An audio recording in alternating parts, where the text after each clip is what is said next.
Well, boys and girls, this is going to be a new series we're doing on the channel, but it is member exclusive, but it is open to view for all of our subscribers. For you all that may not know this, the members do. Once every month, we put up a post on our member exclusive community tab where members can ask us questions, where we do dedicated videos talking about those questions, topics that they want us to discuss. This is going to be the first of many that we're going to do on the channel. If you guys want to become a member, first and foremost, is the best way to support the channel. Number two, you get to be a part of this. So if there's ever instances where you want to ask us questions and topics to do a dedicated video on, you get that opportunity. You get to dictate the type of content we post on the channel. And even on top of that, you get access to our exclusive emojis for comments, live streams. You're always highlighted. You're always prioritized during our lives and comments for responses if you have questions that you ask us and comments that you make. So for this video, we're going to talk about the first question: why do the Sounders hold on to players too long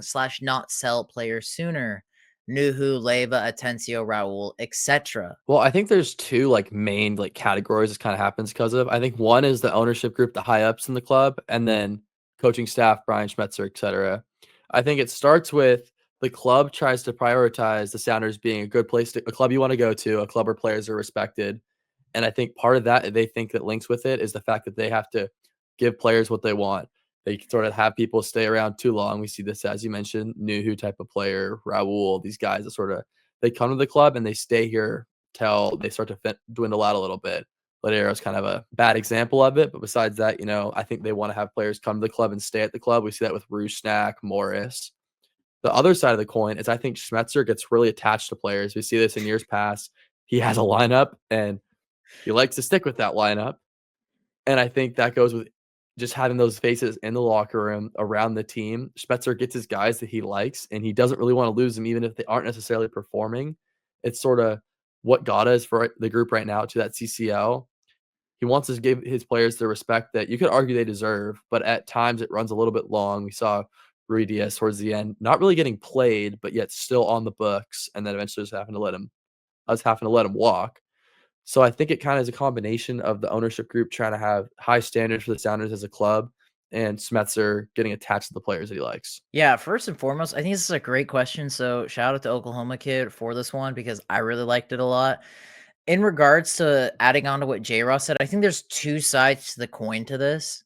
I think one for sure, and I've talked about it in many videos, Sounders do have attachment issues, especially in the last like 4 or 5 years. 100% we do. I think we're seeing it a lot more than in the past. Sorry, I was stumbling on my words there. Because when you think about it, like I think a prime example is like when you look at Oba, like this is like so like kind of more of like Gart's prime era. And then there's that transition into Craig. During Gart's prime era, like you look at 2015 going into 2016, I think a great example always is Oba. So Oba was our player of the year in 2015. 2016 is just about to start. Like I think we were weeks away from it, I literally remember they were selling 2016 Obafemi Martins kits because he was probably going to be on the team. And big offer comes in from China. That's when they were pumping in money to their league. They wanted to bring in guys. We got our highest ever, you know, offer for a player in Sounders history. Still to this day, Oba's our biggest ever sale. And Garth's like, see you later.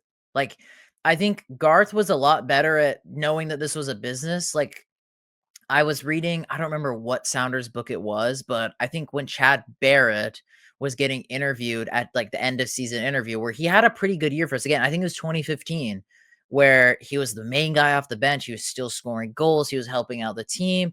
And he was shocked when he went in and they're like, yeah, we're not going to renew you. We're going to let you walk. Like we were, I think, a lot more cutthroat back then. And I think now we've transitioned since like post 2019, 2020, now into this more Craig Weibel era.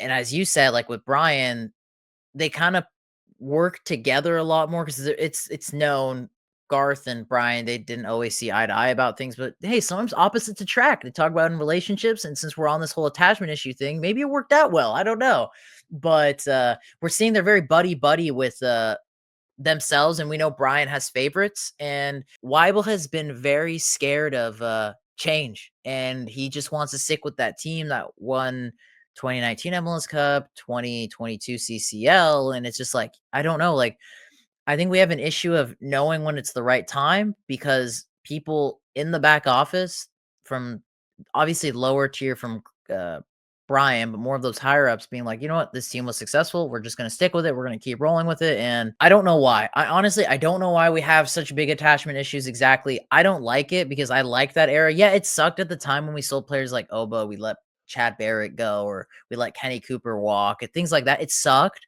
but there's a reason why we were so successful at that time. I think now that we become so like, attachment issues, we saw it with Ladero during his last year. He was barely getting minutes. Kind of things ended sourly, which was evident by, if you guys watch Brody's video about how we weren't willing to have him come back.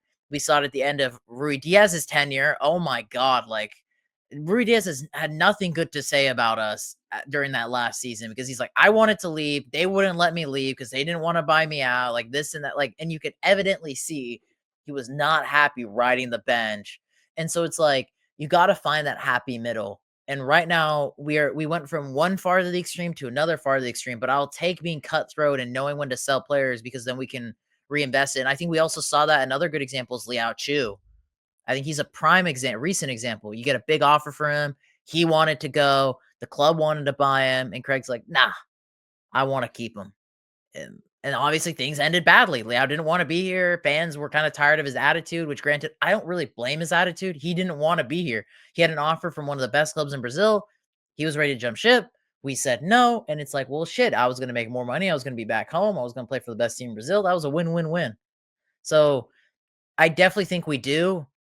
Do I know the reason why? I think Craig's just kind of, in my opinion, I think Craig's just kind of lazy, and he just wants to keep reaping off of the success like previously have had, but we haven't been able to replicate it at all running the same old team. And that's why maybe we run into injury issues and things like that.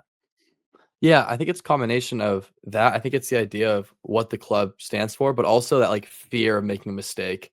Like back of the head, like, oh, if we would have let Chu go to Brazil, what if he turns into a top talent that goes to Europe somehow? Not gonna happen in my opinion. Not saying that's gonna happen. Won't happen. It's gonna get clipped, it's gonna happen somehow. But that fear in the back of your head, like, what if? What if? And I think that's sort of creeped in. And I think Lagerway, on the other hand, in the years past, didn't really have that fear. He trusted his gut. He was able to go out and make bold decisions. Signing Nico Ladero, those are bold decisions. Having the team do a full turnover, and then that's what led to us going on our run. He was willing to cut loose ends, and he was willing to bring in names. And I think the Sounders kind of have lost that a bit, became a little bit complacent, just accepting that they're just going to ride on their old success. I think that the best clubs in the league have a combination of their big pieces, they respect them and they stick around, but there's also rotation throughout the squad. You see Miami, how much turnover they've had. Even LAFC, like filtering out Ilie Sanchez, if he would have said that was happening a couple years ago, they would have been shocked, right? And I think the Sounders are just sort of reluctant to have a decision be made that could bite them in the rear end down the line. Like, I don't think it's bad if we want to, like, have that, like you said, like, Sounders are a team that have been known to be like a homey place, a place where players want to go because they know they'll be actually, I wouldn't say rewarded's the right word, but be a part of something, be a part of a family, which I think it's good. But at the same time, this is a business. That's the reality of it. Like, I think we've had, successes. We've also had failures. But like you said, I think the Sounders ethos of keeping that tight knit group was good for that era of MLS. But MLS has changed since then. I think Sounders had a recipe of success, and now you're seeing different recipes for success. Like, there was a bit I talked about during a live, is you kind of are seeing it with the recent MLS Cup champions, LAFC, Columbus, and Galaxy. When LAFC won it, they had multiple different strong attackers. You had Bale, you had Bouanga, you had Vela, you had Arango. With Columbus, you had Cucho, you had Rossi, you had Ramirez. And then at Galaxy, you have Puig, you have Peck, you have Painsel, you have Joveljic. And like, that's the modern way to do it, because they invested, they had turnover, they had to make changes. And like, don't get me wrong, it's not going to always be a smash hit. You're seeing LAFC sometimes have down periods, Inter Miami have down periods, Columbus are having a down period. But if you don't trade anybody, then you're not going to be able to bring in anybody. And then it's kind of like, then it kind of settles in a little bit of complacency. So you got, again, like I said, you got to find that happy middle, because again, now we've steered so far to one side that you got to be able to adapt. It's adapt or die, just like an iPhone. We're on MLS 3.5, and I still think we're stuck in the MLS 2.0 Apple version. So I think it is important to be able to adapt a bit. I think still keep your core roots. Don't get me wrong. Like you said it, J Ross. Like you could have star guys and rely on those guys. I don't even think we have any star guys, sadly, but that's to our own fault. But also have the ability to be like, okay, if you're not good enough, we'll chop and change you. Because then guess what what mentality brings to the players? Like, shit, I really got to perform or I'm not going to be here. But if we're going to reward mediocrity, then what's going to happen from there? Yeah, I mean, you've seen Tom Bogert talked about it in a recent on his podcast, that idea of like, if you would have mentioned to the Sounders that this whole U22 rule came out and we have 0 on our roster, and you would have said this 10 years ago to the team that when Lagerwey was in charge, we took risks. We brought in Even Shits, Valdez. They might not have been like, oh, star, but they brought him in on a TAM, and Valdez won as a playoff game going to that MLS Cup. We are willing to take risks, right? Willing to use the rules to our advantage. And if that turned the squad over a little bit, so be it. And you just sort of see now, Sounders still stuck in that time, kind of not willing to have any turnover. And it kind of, as the players start to age, we're definitely going to need to see that in the next coming years. And that'll be a good sign of really the true colors of this management group. So, I mean, we'll kind of see what happens in the next few years, if this is really what we're thinking or if this is more of a just best friend situation. I think it's just due to the fact our GM wants to keep sticking with this team. I think he's a little bit scared about taking any risks, and I get it to a degree, but like fans are trying to get on his back. I guess he's buddy with like with Schmetz, with him wanting to keep players. So it's like I don't know the exact answer, but I know the underlying reason behind this question is because you want to just see. I'm not saying, dude, sell the whole fucking squad. Fuck these guys. Let's bring in a whole new 11. There are some good pieces in this team, but there are some really fucking dead Don wooden shoe pieces in the Sounders right now. That is a reality. There's a reason why the last 3 years our attack is just ass, is just straight booty. Because there is just so much complacency. We're running the same guys.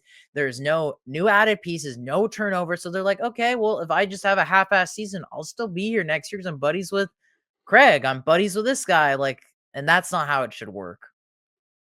Yeah, no, absolutely. And you see the best clubs in this league right now, they have a ton of turnover. And even Columbus Crew, like they were willing to sell Cucho and go into this season without him, right? And they know that with strong management, you can find a replacement, you can get by. Helps having one of the best coaches in the MLS. But we need to see that, right? When we have offers come in, we just have not been willing to take a risk and trust ourselves to be able to find someone who can slot into these roles that we're losing. I think the only time we've seen that, and the funny thing is the two places where I think I smiled a bit, like I was like, oh, okay, this is kind of like the old Sounders I recognize, was when we sold Atencio, because I think that was a great piece of business, and us bringing Kent, even though I think there has been better opportunities, like we talked about with Chu and whatnot. But like those were moments where I was like, fuck, dude, this is like the Sounders I recognize. Like this is not, it's not half bad. You sell a guy that realistically we have too many midfielders, we have too many center backs. We get a good offer for him, sell him. That was great. That's smart. And then we see a guy like Kent, free agent. He could add something different to the team. These are the right pieces for, but the problem is we've stalled for like 2-3 years now that we have to play some more catch up now. Like I don't know if I have ever said this in a video, but it's like at some point, as much as fans maybe don't want to see it, as much as they maybe don't want to hear it, is there's gonna have to be an off season where there's a huge amount of turnover in this team, a huge amount, because we have just held on to the same core team for 3 years now, and at some point something's got to give, and it will at some point. I don't know if it's 1 year, 2 years, 3 years down the line, but there will have to be a big turnover transfer window for the Sounders if you don't go little by little each window. I think there's been some good steps in this window, but not nearly enough for the lack of it the last couple of years. Yeah, no, absolutely. I agree. And it'll be interesting if we stay on this hill or if there's some change when these contracts start to get towards their tail end in the next 2, 3 years.